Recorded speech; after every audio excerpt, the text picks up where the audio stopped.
স্বাগত ডিবিসি সংবাদে। আপনাদের সাথে আছে আমি ফারহাত তাসনিম। শুরুতেই জানিয়ে দেব মার্কেন্টাইল ব্যাংক সংবাদ শিরোনাম।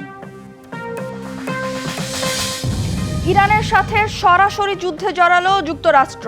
3টি পারমাণবিক স্থাপনায় হামলার দাবি ট্রাম্পের, আরও আক্রমণের হুমকি। ফোর্দো, নাতানজ ও ইস্পাহানে হামলার কথা নিশ্চিত করল ইরান। আগে থেকেই পারমাণবিক সরঞ্জাম সরিয়ে নেওয়ার দাবি তেহরানের। ইরানে হামলা চালানোয় মার্কিন প্রেসিডেন্টকে নেতানিয়াহুর সাধুবাদ। তেহরানের পাল্টা আক্রমণের শঙ্কায় ইসরায়েল জুড়ে সতর্কতা।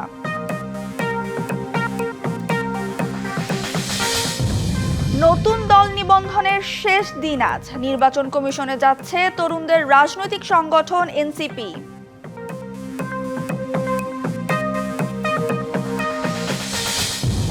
অনির্দিষ্টকালের জন্য বন্ধ ঘোষণা ঢাকা মেডিকেল কলেজের একাডেমিক কার্যক্রম। আজ 12টার মধ্যে হল ছাড়ার নির্দেশ।